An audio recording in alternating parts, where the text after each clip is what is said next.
ఓం నమః శివాయ. ఓం నమో నారాయణాయ. ఓం స్వర్ణాకర్షణ కాళభైరవాయ నమో నమః. ఓం కాళకాళాయ విద్మహే కాళాతీతాయ ధీమహి తన్నో శ్రీ స్వర్ణాకర్షణ కాళభైరవ ప్రచోదయాత్. హరి ఓం. మా ఛానల్కి స్వాగతం. చూస్తున్న వీక్షకులకు ప్రేక్షకులకు ప్రియ కాళభైరవ భగవద్బంధులకి స్వాగతం పలుకుతూ మమ్మల్ని ఎంతగానో ఆదరిస్తూ ఉండబడినటువంటి ప్రియ సోదర సోదరీమణులకు అందరికీ కూడా నూతన ఆంగ్ల సంవత్సర శుభాకాంక్షలు. 2025వ సంవత్సరానికి స్వాగతం పలుకుతూ ఈ 2025వ సంవత్సరంలో అందరికీ శుభం జయం లాభం జరగాలని కోరుకుంటూ అందరిపైనను నరదృష్టి నివారణ అదృష్టాన్ని కలిగించేటువంటి కాళభైరవ స్వామికి ఆశీర్వాదాలను కోరుకుందాం. అలాగనే 2025 1-1-2-4-6 అనేటువంటి పరిస్థితుల ప్రకారంగా పూర్తిగా కలిపినట్లయితే 5-4-9 అవ్వడం వలన విశేషమైన పూర్ణ సంఖ్య అంటారు. 2025ని పూర్ణ సంఖ్య అంటారు. తారీఖును నెలను కలిపినట్లయితే 11 సంఖ్య మంచి లాభ సంఖ్య రాబోతుంది. కనుక ప్రభుత్వ ఉద్యోగ ప్రయత్నం చేసేవారికి ప్రభుత్వ ఉద్యోగంలో ఉండబడినటువంటి వారందరికీ చాలా శుభ పరిణామము అని గమనించగలగాలి. అలాగనే మనకు ఈ 2025వ సంవత్సరము బుధవారం రోజు ప్రారంభమవడం ఉత్తరాషాఢ నక్షత్రం అవ్వడం వలన విపరీతమైన రాజయోగం అందరికీ కలిసి వస్తుంది అని చెప్పగలగాలి. అలాగా 9 సంఖ్య పూర్ణ సంఖ్య అవడం వలన అనేక మందికి లక్కీ నెంబర్ కూడా 9 సంఖ్య. కొన్ని కోట్ల మంది ఎదురు చూస్తున్న వారందరికీ అదృష్టవంతులు కాబోతున్నటువంటి సంవత్సరం ఇది అని చెప్పి కూడా మీరు గమనించాలి. కనుక ఈ 2025వ సంవత్సరంలో ప్రారంభ కాలంలో ద్వాదశ రాశుల్లో మేషరాశి వారికి ఈ 2025వ సంవత్సరం ప్రారంభం నుండి అలాగనే మనకు తెలుగు ఉగాది పండగ నుంచి ఆదాయ వ్యయాలు ఎలా ఉండబోతున్నాయో ముందస్తుగా తెలుసుకునే మానవ ప్రయత్నం చేద్దాం. మేషరాశిలో ఏ నక్షత్రాలు వస్తాయనగా అశ్విని నక్షత్రంలోని 4 పాదాలు, భరణి నక్షత్రంలోని 4 పాదాలు, కృతికా నక్షత్రంలోని 1 పాదం కలిపితే మేషరాశి.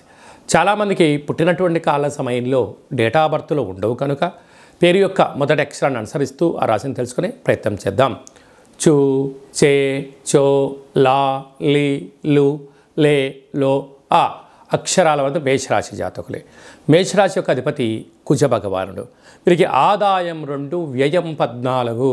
అంటే మేషరాశి వారికి ఈ సంవత్సరంలో మే తర్వాత ఏళ్లనాటి శని ప్రారంభం కాబోతుంది.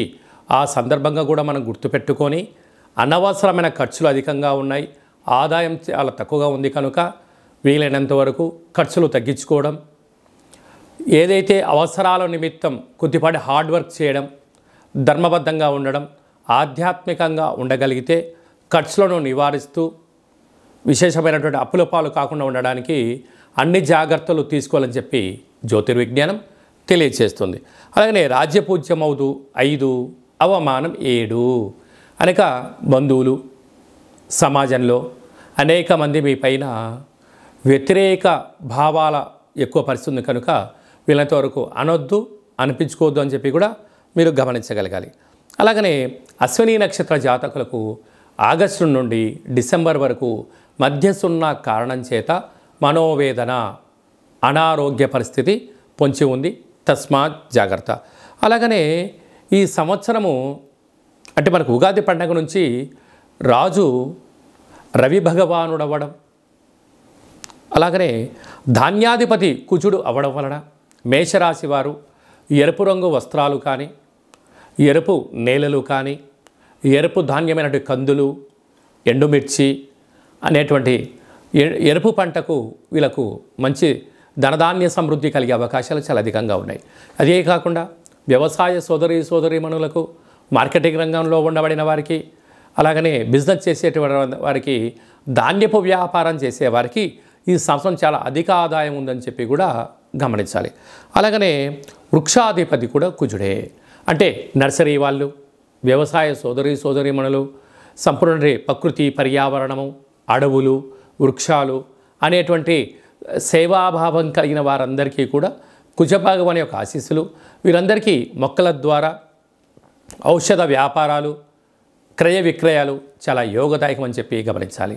కాకపోతే వీరికి ఈ సంవత్సర ప్రారంభ కాలంలో వృషభ రాశిలో గురువు, కన్యరాశిలో కేతు భగవానుడు, అలాగనే మీనరాశిలో రాహు సంచార స్థితి, కుంభరాశిలో శని భగవాన సంచార స్థితి ఉన్నప్పుడు ఓవరాల్గా ఈ ఆంగ్ల సంవత్సరం ప్రారంభం నుండి ఉగాది పండుగ వరకు మందకొడిగానే సాగే పరిస్థితి ఉంటుంది.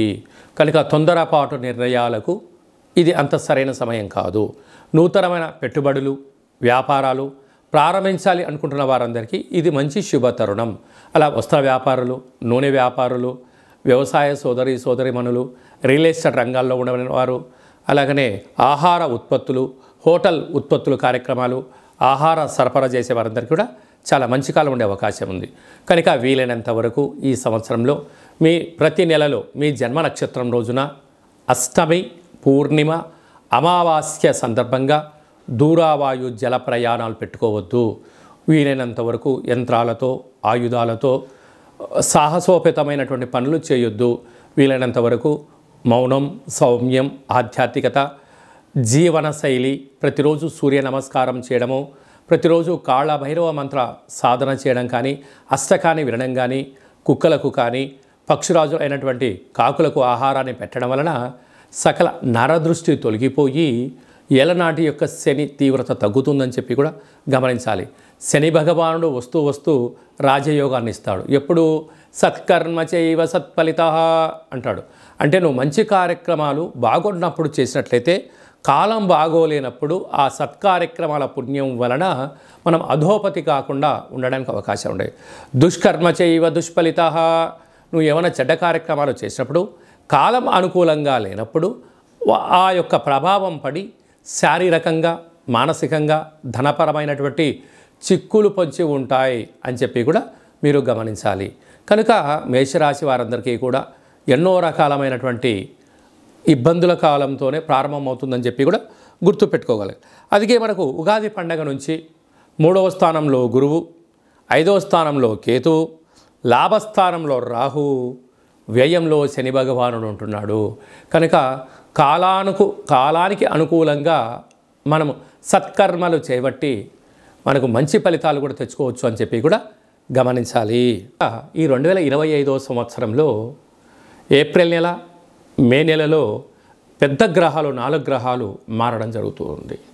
రాహుకేతులు ఇద్దరూ కూడా అపసవ్య స్థితిలో మారడం, మీనరాశిలో ఉండబడిన రాహు కుంభరాశిలోకి సంచారం చేయడం, కన్యరాశిలో ఉండబడినటువంటి కేతు భగవానుడు సింహరాశిలోకి సంచారం చేయడం, సరస్వతి నది పుష్కరాల సందర్భంగా దేవగురు బృహస్పతి రాశిలో నుండి మిథున రాశిలోకి సంచారం చేయడం, 2.5 సంవత్సరం తర్వాత కుంభరాశిలో ఉండబడినటువంటి శని భగవానుడు మీనరాశిలోకి సంచారం చేయడం అనేది కొన్ని కోట్ల మందికి గ్రహ గమనాల మార్పు ద్వారా అవకాశాలు, అదృష్టాలు, విజయాలు మన సొంతం కాబోతున్నాయని చెప్పి కూడా మనం గమనించాలి.